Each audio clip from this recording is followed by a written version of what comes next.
Shalom everyone. So the goal of this year is to delve into the Halacha, the Lamdas, and the Machshava of Hadlakas Neiros. Because very often you delve into fascinating topics in Torah and you approach it from one perspective. So you talk about Halacha, you do Lamdas and Gemara Iyun, or you do Machshava.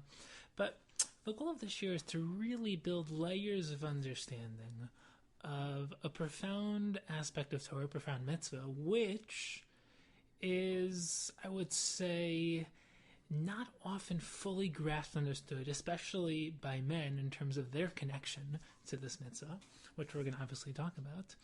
And women also. It's such a profoundly deep mitzvah. So let's open it up. And let's open it up with some basic questions, which, number one, starts off with the way you approach every single mitzvah, which is, what's the purpose of this mitzvah? And the second question, as I hinted to just a couple seconds ago, is the basic question of whether or not the mitzvah of Hadlakas Neiros, the mitzvah of lighting candles Friday night, is a mitzvah that only applies to women, because women do it. And yet, there is this thread in many different makoros, many different sources, that clearly shows men's unique connection to this mitzvah as well. And the third question is, how is the mitzvah done? Now, we're not going to delve into everything because there are so many questions and details and specific applications where things come up, but I want to delve into some of the most important aspects of this sugya. And the best place to start is to ask the question of, what is the nature of this mitzvah? So, every single week comes to Shabbos, you light candles. And when it comes to lighting candles, you want to say, what's the kavanah of this mitzvah? What am I intending to do? What is the purpose of this mitzvah? And it's one of these things where there actually seems to be different approaches. So on the very basic level, there seems to be the concept of kavod Shabbos, of giving honor, giving sanctity, giving this higher level of awareness of the beauty and grandeur and awesomeness of Shabbos. And we light candles to do that. And it's basically very much tied down into the Rambam, where the Rambam says explicitly, and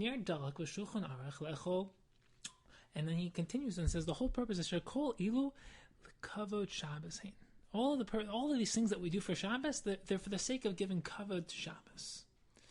And he also says oneg Shabbos, that the purpose of Hadlakas Neiros is to have this higher level of oneg literally means pleasure. We'll talk about what that means, but to have the pleasure and kavod of Shabbos.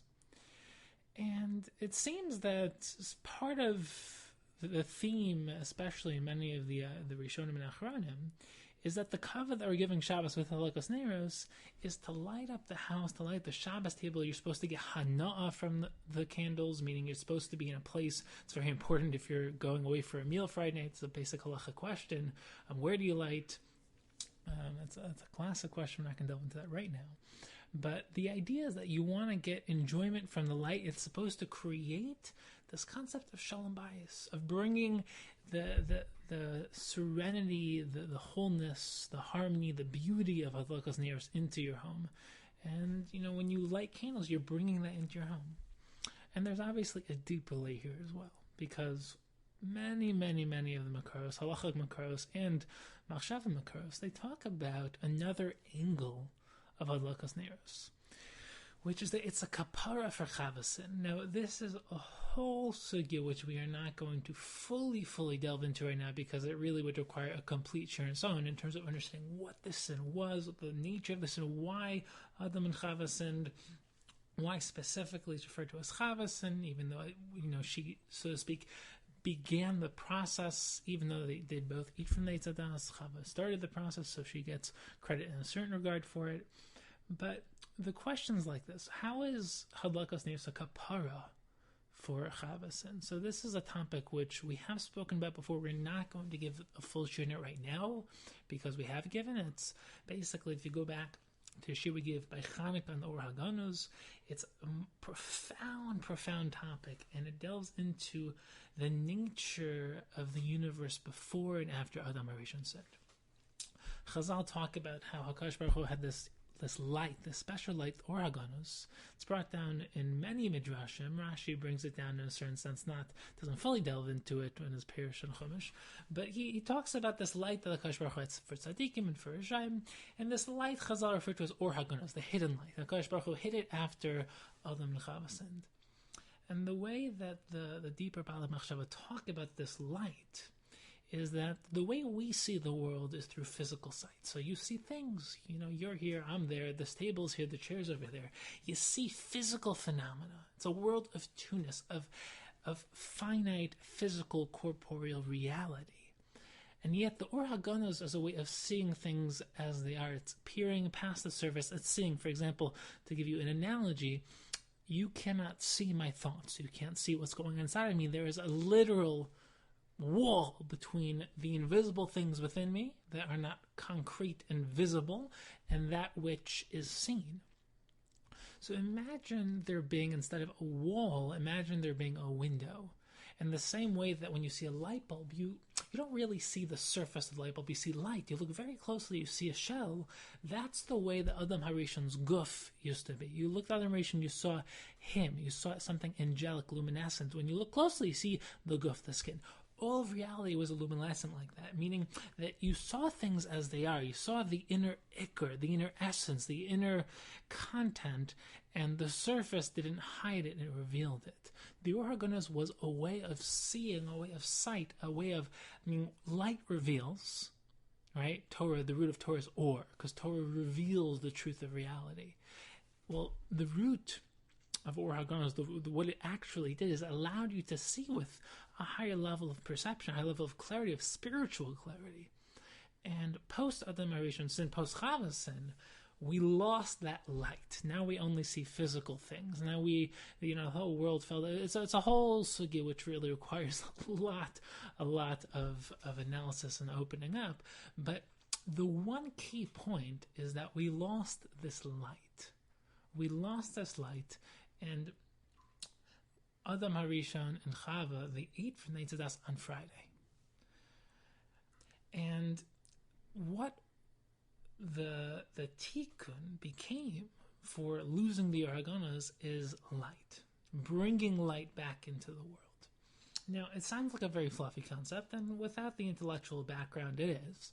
But it's a very profound concept because essentially, Shabbos, Hadlakas Neiros of Shabbos, is where we tap into bringing the Or HaGanuz. That's really what the so to speak, the kapara for Chava sin is that women bring that light back into the world. And it's not just on Friday, if you think about it. Hadlakas Neiros of Chanukah, Chazal, basically so many of the Rishonim and Acharonim, especially the Baalei Machshava, talk about how the menorah of Chanukah brings back the Or HaGanuz, brings back that light is the shir we gave, a full shir. If you want to really delve deeper into the Or HaGanuz, you should definitely listen to that shir. Wherever you're listening to this, it's available probably on the same platform, if not other platforms as well. And when it comes to Chanukah, it's the same concept. In the same way that, women were responsible for bringing the kapara for Chava's sin, that's the deep theme of women are always responsible for the Geula. That's why the women in Mitzrayim, they were encouraged and inspired their husbands to be kind of the mitzvah pruvu. When it comes to the mirrors, when it comes to Purim, it's Esther. Obviously, when it comes to Chanukah, we have Yehudis. In all of the Chagim, women are, like behind the scenes and not behind the scenes, bringing that Geula, bringing that tikkun, really, so to speak, the current, they create this reverberation that really brings that full tikkun in terms of what was broken. And when women light Hadlakas Neiros Friday night, they are being metaking Chava's sin, so to speak. They're bringing that light back, and it's a taste of Or HaGanuz. And that light at the Shabbos table, what's shalom by? Shalom is oneness. Shalom isn't when two people aren't fighting. It's the presence of integration, synthesis, harmony. It's taking disparate pieces, bringing it into something where you create something that transcends the sum of its parts. And that is true oneness, that's true harmony, that's true light. White light, when it's refracted through a prism, it gets into and it basically breaks down to the shards and different spectrum of the light, of the spectrum of light. But when it's in its absolute oneness, there's no colors because it's oneness. There's no pieces, there's no parts. So the idea of Shabbos is really bringing that oneness. That's why Shabbos is all about oneness. It's Gemara in Brachos, Shabbos says Me'in Olam Haba. Why? Because Shabbos is a taste of absolute oneness. Neshama Yisera is when you don't get another neshama. You're able. It's almost like you get more access to your neshama. You're more able to integrate and synthesize the physical and spiritual, the infinite and finite, the ethereal and corporeal. And you're able to live a higher life in this world. That's why we engage in so many physical things on Shabbos, Tashmish Hamita, and sleeping and food and drink, because we are living a higher life in this world. And the idea is that when women are lighting candles, they are actually bringing that light, recreating their organos, bringing that light into the home, and it really joins into the answer of what Kavod HaShabbos is. I mean, what's the Kavod that we're doing? What's the Shalom Bayis? The Shalom Bayis is the kapara for Shabbos, and it actually isn't too different. It's not. Here's the halacha. The halacha is Kavod Shabbos, bringing Shalom Bayis, and the Machshava is bringing Mechaper Shabbos. No, the Machshava is deepening what the Kavod Shabbos is, what the Shalom Bayis is. By bringing light into the home, by giving Kavod to Shabbos and recognizing what Shabbos is, by bringing that light into the Bayis, you're creating Shalom Bayis, which is the kapara for Shabbos, and which is creating oneness out of two-ness, which is fixing that which was broken. And that's why, on the surface level, the Rambam is saying that the mitzvah of Hadlakas is Kavod Shabbos and Shalom Bayis, but the deeper level is what's the essence of that mitzvah? It's to create something so much more transcendent than you would think at a surface level. So now let's delve into some of the more halachic and perhaps lamdas questions when it comes to how to approach this mitzvah. And we're going to be mekayim some of the more abstract notions of Talmud Torah when we delve into the stages of every process of a mitzvah, how to analyze it, how to approach it, how to understand what's happening when, the significance of the action, the significance of the intention, significance of the result. And that really gets at the question of what is the mitzvah of Hadlakas Neiros? Is the mitzvah to light the candles, or is the mitzvah for there to be light in the home, for there to be lit candles? Is it that the result? Meaning on Shabbos we need to have a lit candle. Like you do the act because you need to have that candle, but the emphasis and the chalos, so to speak, where the actual mitzvah is being mekayim, is being fulfilled, is in having it, because it's all about enjoying it on Shabbos. It's all about shalom bayis, right? It's not about the act of lighting, because if you lit the candle and it goes out, you don't have the shalom bayis, you don't have light in your house. Or you can say, no, it's all about the act. Right, you need to actively light the candle. It's the Maisa mitzvah is Hadlakas Neiros, as light, meaning literally Hadlakas Neiros, lighting candles. And obviously, you also want to have it afterwards. Now, is it one or the other, or is it both? Do you have to light the candle and have it? Meaning, are there two stages where, number one, you want to actively create the light, and number two, you want to enjoy the light on Shabbos? So that could basically be something very interesting, where what if you have one without the other, right? What if you light the candles, but then you're not there for Friday night because you go to someone else for a meal, so you don't enjoy the light? Or what if you didn't light the candle, you found the candles already lit for some reason, or someone else lit the candles for you, who, let's suggest, they weren't chayiv in the mitzvah. Let's say a non-Jew, they light the candles for you because you weren't there, or you're running back from somewhere. Or I'll give you another very interesting case. Let's say you had no mitzvah for Hadlakas Neiros before Shabbos, because let's say between the time where, let's say you got married on a Friday, and let's say by the time you got home, by the time you're going to actually get home, you're not going to be able to light the candles in time for Shabbos. So you have someone else light it for you, and then all of a sudden you have to light candles, but you didn't light them. Can you still fulfill the mitzvah by having the light in your home? Would you make a bracha on that? That's a very interesting question to think about. So it's one of those things where if the mitzvah is to have the candle lit, then maybe in such a case, when there's no candle, if it's all about the result, maybe there's only a mitzvah to light the candle when there's no lit candle. But if you have a lit candle, then there's no mitzvah to light it. The mitzvah is to have the light, so you are mekayim the mitzvah just by having it. It's one of those things where you have to break down the mitzvah. Is the mitzvah to light it? Is the mitzvah to have it lit? Is the mitzvah only to light it if you don't have one lit? Or is it really, really only about having it lit? Or is it really about just lighting it? Or is it about, both, and you can't create a distinction between the two? So let's delve into a fascinating steer in the Rambam that actually might open this up. So in one place, the Rambam seems to say, if you look at in the Rambam Hilchos Shabbos, Hey Aleph, he says that the mitzvah is Zebechlal Oneg Shabbos. He uses the lashon of Oneg Shabbos, enjoying Shabbos, the pleasure of Shabbos. And in another place, Hilchos Shabbos, and in a different place where he mentions it, he uses a very different lashon. He uses the lashon of Kavod Shabbos. And the question that you immediately think about when you think of the Rambam, who is extremely particular in every single choice of word, every single word choice is very, very important and significant, then why did he change the lashon of oneg to kavod? And what's the context of each? So it's one of those things where I actually, when I first was going through this sugya myself, I had this question, I came up with a great answer. And the answer is so great that I actually later saw it in the Grach, Rav Chaim al Rambam. And it opens up the Rambam and really is a beautiful teretz to this very interesting problem, where he basically explains, as I was Machshava, that there are two aspects of the Mitzvah Hadlakas Neiros according to the Rambam. One is kavod. And kavod, the context of what the Rambam is talking about kavod is talking about doing it before Shabbos. And kavod is always an external recognition of something, meaning it's not when you are there, it's when you are from a distance. You give respect and honor and kavod to someone who is greater than you, someone who is distant from you to an extent, but it's always an outside perspective. So when you're giving kavod to Shabbos, you're not experiencing Shabbos, you are perceiving what Shabbos is from the outside. It's before Shabbos starts. So giving kavod to Shabbos is about preparation for Shabbos, about what you buy for Shabbos, what you do for Shabbos, getting dressed, cutting your hair, cutting your nails, getting washed, wearing nice clothes. It's leading up to Shabbos. Oneg, pleasure, is the experience itself. Oneg Shabbos is all the enjoyment you get on Shabbos itself.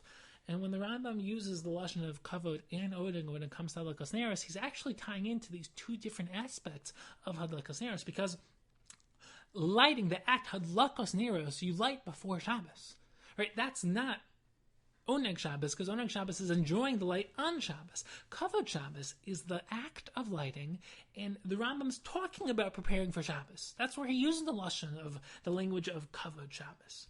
And so when you light the candles before Shabbos, you're preparing for Shabbos. You're creating the circumstance in which you will enjoy the light. It will create shalom bayis. You will enjoy the light afterwards. But this is happening before Shabbos.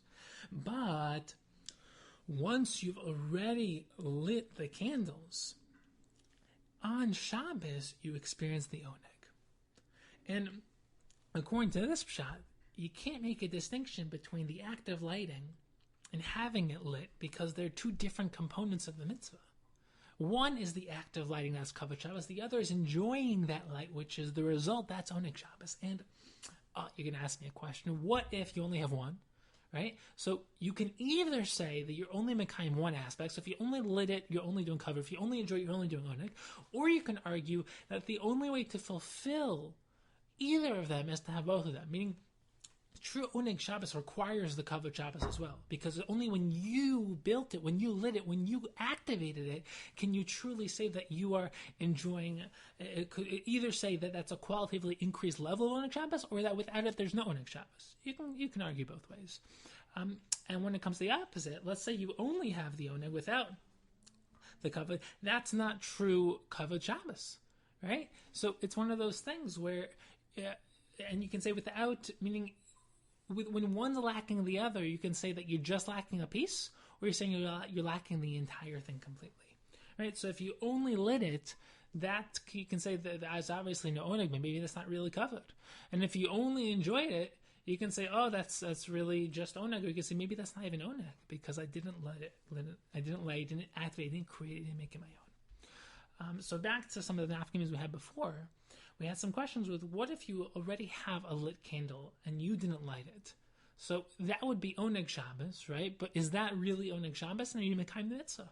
So If you think that all we care about is Oneg Shabbos, all we care about is the results, then you can enjoy it, you can use it. But if we say that no, you need the Halacha, you need the act, either because you need kavod, or you need kavod for Oneg's sake, or that's the fundamental component of the mitzvah, then you'd actually need to blow it out and relight it, especially if these are your only candles. And that's actually Rabbeinu Tam, if you look in Tosos and Shabbos Chaf Hey Beis, he says, "V'od near Rabbeinu Tam she'im haya haner mudlak v'omed shetzarich lichbos v'lachzer lahadlik." You have to actually blow it out and relight it, because the mitzvah can only be fulfilled when you light the candle.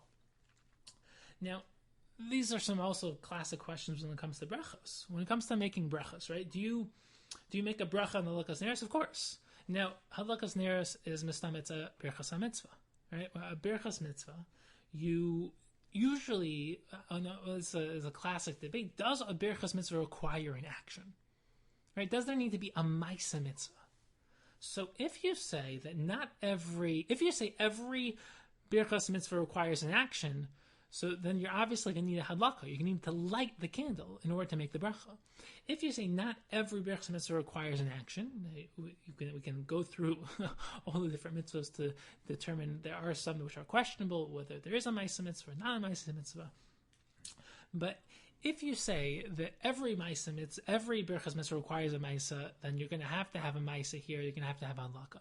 If you say that not every birchas mitzvah requires an action, it's possible to say that even if the candle was already lit, you can actually make a bracha on it, and we can say that the ikr is about the result. The ikr, the essence, is about the oneg, not the kavod.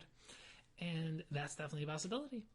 But now the question becomes, does the mitzvah of Halakas Neiros require a bracha? Right?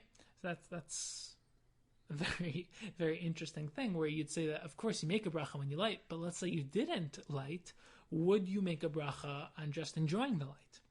So that would get back to the fundamental question of whether a birchas mitzvah requires an action, right? If the whole mitzvah is about the act of lighting, then you would need an act, right? And you would basically say that the act requires a bracha. But, I mean, the questions are kind of twofold, meaning, does a birchas mitzvah require an action? Does Hadlakas Neiros require a bracha? And if there was no action about Hadlakas Neiros and you can still fulfill the mitzvah through oneg, would you make a bracha on just the oneg, or would the Hadlakas Neiros only be on the actual hadlaka? And you'd assume that it obviously would have to be on the hadlaka, because the actual lashon is Hadlakas Neiros. So these are, very interesting questions to think about, and as the case that I mentioned earlier, there's an interesting discussion in some of the Achronim, where we have this case where a woman got married right before Shabbos, and she didn't have a chiyuv of Hadlakas Neiros before she got married, and all of a sudden she's married, she has a chiyuv of Hadlakas Neiros, but she wasn't able to light before Shabbos, right? So there's a couple options. Maybe she can light before the wedding and then make a bracha after the chuppah. So that's one option. Another option is maybe she can have a guy light it for her, and then she'll recite the bracha after the wedding, even though it'll be on Shabbos, so she won't do the hadlaka, she'll do the bracha on the result, on the oneg, so to speak, not the kavod. She's not going to be doing the ma'isa mitzvah of Hadlakas Neiros of preparing and actually doing the action of lighting, which is the action before Shabbos, but she will get the result on Shabbos. So can she do this? So the Magen Avraham quotes the Mahara, who says that she can do, this kind of, getting around it. And Magen Avraham says no. He says that the act is the mitzvah. You have to light the candle, and that is the only way that you can make a bracha, is that if you do the act. And the Magen Avraham actually then says, but b'diavad, if you forgot to make a bracha when you lit, then you can make a bracha afterwards. So even if the bracha is not being made with the actual act, you could do after. So there's a couple options for what he's referring to by this b'diavad. One is that you can always make a bracha b'diavad even if you didn't light the candles. Meaning what? Meaning if a guy lit it for you, or if someone else lit it for you, you find a candle lit, you can make a bracha. Why? Because of the oneg Shabbos, the result, the fact that you're still going to enjoy the light. But the other option is that no. He's saying only in the case of this, if you look at his actual lashon, he's saying when you lit it. So you can be medayik and say when anyone lit it. He's not really referring to it. Or you could be extra medayik and say no. He's saying only if you were the one who lit it. Why? So maybe it's when you did the act of preparing and lighting, you were makayim the covered aspect, the preparatory aspect, but also you did the maisa of the hadlaka, you lit the candle. The bracha can be an extension of that, as in there's one long process. Now, why is that? So there's a couple possibilities. Number one is that maybe the bracha can be done on the oneg as long as you did the maisa, as long as you did the kavod. The other is that maybe he's referring to where you didn't wait that long of a time, so there's not that much of a half second, not that much of a break. It's also possible that because in this case there's so many extended stages of this process where you have the preparatory stage, then the act of lighting, and then the fact that there's the process of enjoying it, that it's not like you do a ma'aseh mitzvah and it's done. The process continues. And because you're still in the midst of the mitzvah, it's one elongated process. We don't consider it as if there was a ma'aseh, a long break, and then a bracha. We consider it as if the bracha is still in the ma'aseh because the ma'aseh is extended. There's another aspect when it comes to candles. That's a whole famous sugya in Shas when it comes to mishum chitzav of nezikin, where when you light the candle, that single act causes the candle to light, and it continues lighting. So maybe it's as if you're continuously, meaning, how do we view that continuous flame? Do we view it as if you did one act of lighting and that's done? Now it lights by itself, or do we consider it as if you did the act of lighting and everything that's happening now is an extension of your maisa? It's an extension of your lighting it up. So therefore it's continuously lighting from your initial action the whole time, and it's almost like you're constantly lighting the candle. And if you think of it like that, then you can view the Magen Avram as basically saying that you're constantly engaged in the ma'aseh of lighting, and therefore it's not ideal. Ideally, you should make the bracha at the very beginning, beforehand. But when it comes to a case where you forgot or whatever it was, then b'diavad, you can still make the bracha at a later point. Okay, so now this is there are a couple other questions going to before we wrap this up. But one of the questions is, do you need to enjoy or benefit the light on Shabbos night? So there are different approaches. According to some, if you think that the chiyuv of Hadlakas Neiros is literally a technical chiyuv, or it's all about kavod Shabbos, you don't need to enjoy it afterwards. You make the bracha, right? You light the candles and you're done. We're not going to talk. Everyone, I wouldn't say everyone, but a lot of people know why you cover the eyes, because there's a whole problem of being mekayim Shabbos and then doing malacha after Shabbos. So therefore, you do, the whole process in terms of the way women close their eyes. But the question is, what if the mitzvah is about the result?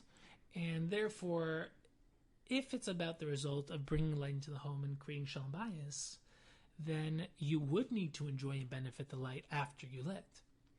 And a big problem becomes, what if you're going out for Shabbos meal? Right? What if you're going out?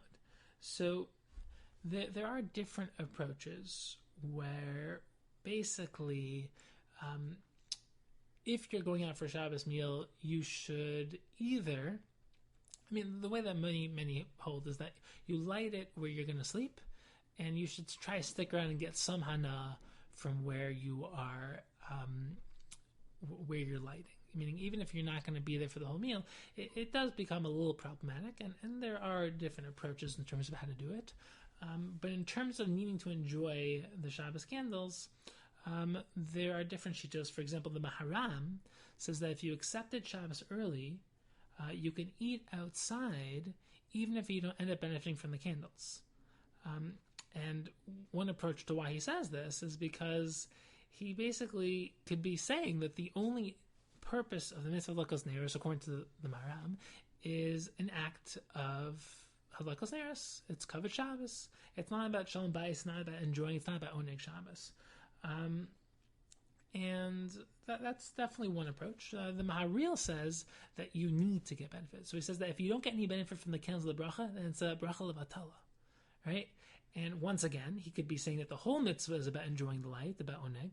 Or he can say that no, once again, it's about kavod and oneg, but either the oneg is lacking or the oneg is lacking, which makes the kavod lacking, or they're two separate aspects of the mitzvah, I mean two separate components, or they're two separate mitzvahs, or that it's one of those things where qualitatively and quantitatively you're lacking from the central mitzvah when you're not getting the oneg, even if you'd be mekayim some aspect of the mitzvah through kavod, through the act of lighting. Once again, you basically want to break it up, right? Meaning is oneg and kavod two different mitzvahs, two components of one mitzvah, two stages, or something in between. And when you're missing one, what does that do to the other? How does it affect the mitzvah? Okay, so now just some other small little side topics before we go into something really interesting. In terms of the question of when you're allowed to light candles. So there are a couple options, right? One is that you can do any time before Shabbos, literally any time on Friday, and if it's all about the result, if we just want to have light when it comes to your Shabbos meal, it doesn't matter when you light it, right? And if also it's a din being mechaper for Chavasin, we just want oneg Shabbos, we want to bring shalom bayis, it doesn't matter when you light it. Another approach, which we're going to see is pretty prevalent in the Rishonim, is that you want to light right before Shabbos, because if it's about kavod Shabbos, if it's about showing that you're preparing for Shabbos, we want you to do it right before Shabbos to declare, I am doing this for Shabbos. If you're doing it just Friday morning while you're doing a bunch of other things, it's not clear that the mice of the act is specifically for Shabbos. And if part of the kapara for Chavasin is not only oneg Shabbos, but also kavod Shabbos, then we want to be making sure that we are doing kavod Shabbos in the best possible way. So, and by the way, even if it's about the result, even if it's about having the oneg Shabbos, having the light, the shalom bayis on Shabbos, just from a practical perspective, if you do it too early, maybe the flame will go out and you won't get your oneg Shabbos. And also fundamentally, when you light it, it still should be clear that it's for Shabbos. Meaning the oneg Shabbos is different when the lighting is done specifically for Shabbos, which gets back to the way we framed it, that the kavod and oneg are not two different things. They're very much connected, very much related, two sides of a coin, where one does affect the other very much so. And there are definitely makoros in this makor in Shabbos stuff, Daf Chav Gimel Mebeis, which says very explicitly you should not light Hadlakas Neiros too early. You shouldn't light candles too early. And Rashi actually says there that the reason why specifically is we want to make sure that it's recognizable that the reason you're lighting is strictly l'kavod Shabbos, strictly for the sake of giving kavod to Shabbos. And Tosos actually builds off of this and says, because we just want to make sure that it's recognizable as for Shabbos, it's not about how early, it's just about how close to Shabbos it is. So if you're accepting Shabbos right afterwards, then you can light early. It's just a question of making sure that you're lighting for the sake of Shabbos. And there's obviously, this happens all the time, where you have a question where, what if a woman lights early and then she realizes she forgot to do something? She needs to turn something off or turn something on or take care of something, cook something, whatever it was. What's she supposed to do? So basically, the most hold that she can't do anything. She already accepted Shabbos. And by the way, there's obviously many hold that when it comes to Hadlakas Neiros, the woman accepts Shabbos upon herself, but not for her husband. So the man in the house does not have to bring on Shabbos at the same time. Not everyone holds that, but most people do. There are some shittas, for example, Shulchan Aruch Harav says that even if she lit candles, she can get someone else in the house to accept Shabbos immediately, and she can do the malacha. I mean, she doesn't need to be the one to be accepting Shabbos. That's not so pashut, especially because she was the one who lit. So it's definitely something to be ma'ayin in, something to think about. The last topic to really, really think about, because this is fascinating, is who's chayiv in the mitzvah of Hadlakas Neiros. So we think of it that, of course, the woman is the one who's chayiv. The woman is the one who lights, right? But if you look at the Rishonim, that's not the way they formulate it. Because, first of all, if it's just to light up the house and create shalom bayis, there's no reason it should be the woman versus the men. Of course, it should be both. Right? If it's like a kapara for Chava's sin, and that's the reason for lighting up the house and creating shalom bayis, it would make more sense that it was a woman. Of course, if you really think about it, Adam sinned from the Eitz Hadas as well. And Adam should also be, being mechaper for the sin. It's not only Chava. And even if Chava was the starting point, Adam still with Mistarif, he's still part of that story, still part of that sin, and he should also still be part of the process of being metakin and being mechaper that sin. So who is chayiv in the mitzvah? So if you look at the Rambam says that they are both chayiv, but there's a greater chayiv on the woman, right? And the lashon he uses is because she creates the avira in the home. She is, so to speak, the Shabbos Malka. She is the one who creates the avira of shalom bayis, and it's not that it's her responsibility; it's that that's her koach, that's her ability to do so. And the Shulchan Aruch goes so far as to say that they have the same chiv for Hadlakas Neiros. So now we can go back and say, first of all, if men are also chayiv, then why do women always light the candles, right? So one option is just practical. I mean, it's lav dafka women. Men can do it too. Women do it. The Rambam says that this is the women get the preference, meaning it's they have the right to do it. They have a higher level chiv to do as well. And there's different ways of understanding that. One is that this is their terrain, meaning they have more of a right to do it. The other is that they have more of a koach and ability to do it, as in women have a greater koach of creating the atmosphere in shalom bayis that we mentioned. Again, in terms of being mechaper, the sin of Chava and Adam, you can say that Adam and Chava both have an aspect of being mechaper, but Chava was the foundation of that story in terms of the starting point, and therefore women have accepted or have the responsibility of sharing the greater responsibility of creating that kapara, being metakin, and creating shalom bayis and oneness within the home. And there are different ways of approaching this, and it's important to think about it and think about what role the man does end up having when it comes to Hadlakas Neiros, because he does have a role. And we have to think that if, like the Shulchan Aruch, they both have a chiyuv, then why aren't men doing it? I mean, what happens to their chiyuv? Just at the end of the day, they have a chiyuv.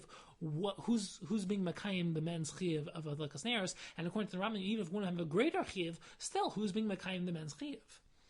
So if you think that the chiyuv is all about the result, not about the act, it's all about the oneg Shabbos, then once it doesn't matter who's lighting it. Once there's light in the home, they both are Mekayim, though, in Shabbos. So if you think that it's all about the result, then it doesn't matter who's actually lighting it. The man and the woman are both experiencing the result of the light. If you think it's all about the act of lighting, then you can say a couple things. You can say either, once again, there's a shared chiyuv, and one of them is representing both of them in doing the act, and they're both mekayim the act together, ishto kagufo. You can kind of say that they are partners. It's through shlichus, through whatever mechanism of having a joint partnership in a single maisa, which happens so many times in the halachic process, where you have one act that's being mekayim. For example, you have a bal koreh, you have someone doing something for the tzibur, and it represents in mekayim the chiyuv of many people. So the woman is, so to speak, representing their bias and their family and the shared responsibility, and it's mekayim the act on behalf of both of them. If you think no, each really has their own chiyuv, and once again, even if it's not a shared chiyuv, I mean, once again, you can conceptualize in two ways. You can say there are two chiyuvim, right? One for the men, one for the women, and one person's being mekayim for both of them. Or you can say, no, there's one chiyuv on the home, and one of them is representing both of them in being mekayim the chiyuv on the home. So it's not the woman's chiyuv or the men's chiyuv, it's as a bayit ne'eman b'Yisrael, as a home, as a couple, as a married partnership, you have this responsibility, and one of you is going to take care of their responsibility. But if you really think that each has their own chiyuv, it's man has a chiyuv and the woman has a chiyuv, and you say, no, it's not that the woman's going to be mekayim the chiyuv of both of them through whatever mechanism of shlichus or whatever it is, but that no, really each should be lighting it, then we can think of the fascinating minhag in Klal Yisrael of the man to light the candles, to blow it out, and then for the woman to light the candles. So there's different approaches. One is just like being nice, is basically preparing it for her and making it easier for her. Not that it's really easier nowadays, but it used to be that when you lighted it originally, you made it easier to relight it. So that could be part of it, is that it's just helping the woman. It's nothing to do with being Ma'akai Mechiv. The second aspect, second approach, is that it might actually be him taking part in the mitzvah. Once again, she has the major aspect of being Mekayim the mitzvah, but he is taking part in it. As the Rambam would say, she has the main chiyuv, but now the husband's taking part of it. There is, of course, a beautiful idea that actually really deepens the husband lighting the candle beforehand, blowing it out, and then the woman lighting it again. And it's based on an idea that is so profound and so fundamental in Torah thought. The Maharal, the Ramchal, the Ramban talk about this principle all the time. And it's about the three stages of every process. Well, I've mentioned this countless times in countless years. And the idea is that every process starts with a flash of inspiration. You lose it, and you don't know why you lost it. And then you have to struggle and rebuild it yourself. So we find this time and time again in our personal experience. We find it in the Torah. We find it in countless sugyas in Torah. It's why Adam Harishon and the Chava were originally built as one being, and then they were torn apart, and they have to rebuild that oneness. Why build them as one if HaKadosh Baruch Hu is going to then create them as separate? Right, Rashi says they were originally created as one, and dragon as being one. Literally, they were attached at the back, and then HaKadosh Baruch Hu took them apart. The answer is that the ideal is shown. The ideal is that marriage is oneness. You are one unified being. Two individuals, but shared and combined into a unity, into a unison.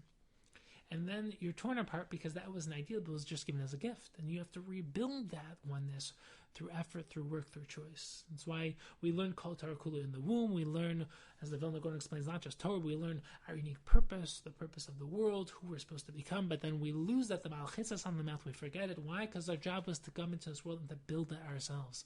What was given in the womb was a gift, but we have to earn it. That's why all processes in life, you start a relationship, it's so enjoyable, then after a little while it starts to get a little boring, and you start to say, is it really worth it?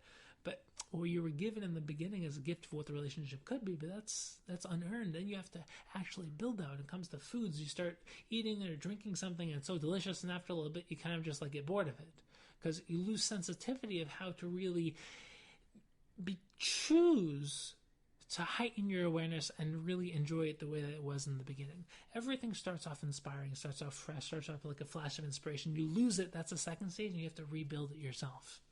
Right? But the first stage was to show you what you could, should, and must become. The ideal form of marriage, the ideal in terms of who you're supposed to become. And it's true of everything in life. HaKadosh Baruch Hu will constantly give us flashes of inspiration, show us what we should, could, and must become, but then we'll lose that inspiration and we think, what's the point? But the reason you lose the inspiration is because you were shown what you have to do, and you lose the inspiration, so now you can actually build it yourself, earn it yourself, choose it yourself. And that's a little bit of a drush in terms of the man lighting the candle, flash, kind of like starting the process and then blows it out. And then the woman takes that inspiration, takes that flash, takes that beginning that was created, and then builds it. That's kind of the idea of creation. It kind of all fell apart, right? After Chava's sin, after Adam's sin, the world, as the Ramban explains, death came to the world. We used to be immortal. Our body would never deteriorate. We were on a much higher spiritual, existential level. After the Chet of Adam and the Chet of Chava, we became mortal.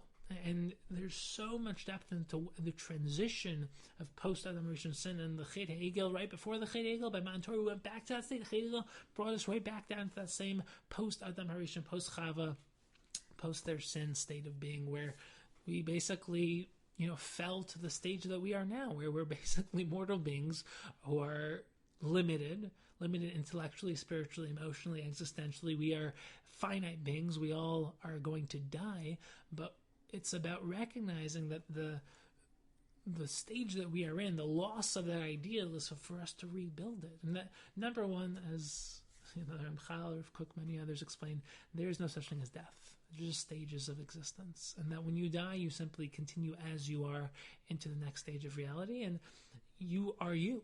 And it's a never-ending process of growth and choice and becoming the greatest version of yourself. But the idea here, in terms of just bringing a little depth into the husband lighting the candle and extinguishing it, and then the woman relighting it, it's that same idea of that little spark, that little flash of inspiration, that little light bulb moment, and it You lose it, you rebuild it. And you rebuild it, and that's true shalom bias. Because shalom bias, you want to create a great home, there are always going to be flashes of inspiration. But consistency, having true shalom, that's a battle. And so, the irony is that to create true shalom, that's a battle. Because true shalom, you have to fight for it. You have to fight for it tooth and nail, day and night. It has to be something you actually choose, something you create, something you want at the very root of your being. And nothing great in life comes easy. So what we talked about today is we opened up some of the deeper aspects of Hadlakas Neiros. We opened up some of the halachic aspects, some of the lamdusha aspects, some of the Machshava aspects. And it's one of those things where you start to open up Torah and realize how incredible Torah wisdom is, and how it's literally the greatest light, the greatest wisdom, the greatest mechanism of not only entering into the inner chachma, inner wisdom of life, but the tools, principles, and ideas of truly living a life of truth. And we should all be inspired to, number one, realize the expansive nature of Hadlakas Neiros, how every mitzvah opens up into everything else in life. It's just one of those incredible things. But if you thought that Hadlakas Neiros was just something you do, now you realize it's something incredibly deep. If you were a man and you thought Hadlakas Neiros has nothing to do with you, now you realize it has something to do with you. If you're a woman and you thought this is just another responsibility I have, now you start to realize that with responsibility comes opportunity, and that you are given the opportunity of creating the most incredible bias of shalom and depth and warmth and openness and connection. And if you're the husband listening to this, then you realize that it's your responsibility too. And that it's one of those things where when you are living a life of passion and purpose and thriving and striving and trying to create a shalom, a true shalom-oriented life, and higher shalom, where it's not, I don't want to have fights with people, but I want to create true synergy and connection, and I want to, build extraordinary relationships of openness and depth and clarity, and I want to give myself to people in a deep way, a genuine way. I want to become a great version of myself, feed my mind and soul, learn Torah, become Torah, and then express that into the relationships that I have. That's how you create not only a bias of shalom, but a life of shalom. And that's how you create true interconnectivity, true oneness. And what you build within yourself expands into your house, into your intimate relationships. And what you build within your family and your intimate relationships expands into your friendships and your other relationships in your life. And that's how you literally build your network of life. So it starts with you. And the greatest way to build shalom within yourself is to start actualizing all aspects of yourself, spiritually, intellectually, emotionally, physically, financially. And when you're living your best self, when you're thriving and striving and growing and stretching and pushing, then everything else in your life is affected by it. And that's how you really create the greatest home. And if you want to have great kids, start becoming a great person, because living by example is the greatest tool for all external impact. It starts with you. Once it starts with you, it's one of those things, you can't control other people, you can only control yourself. So never work on fixing other people, work on inspiring other people by being the greatest version of yourself. So I hope that this brought some depth and some thought-provoking questions, and that you use the ideas, principles, sources, and halachas, and Machshava, and Iyun, and all the aspects of Hadlakas Neiros that we delved into in this year. Use it to continue learning, continue thinking, apply it to other aspects of Torah that you are working on, and deepen one aspect of your life will deepen another aspect of your life. We should continue learning, continue growing, have the most incredible day, and this Shabbos, may the Hadlakas Neiros in your home bring true shalom bias.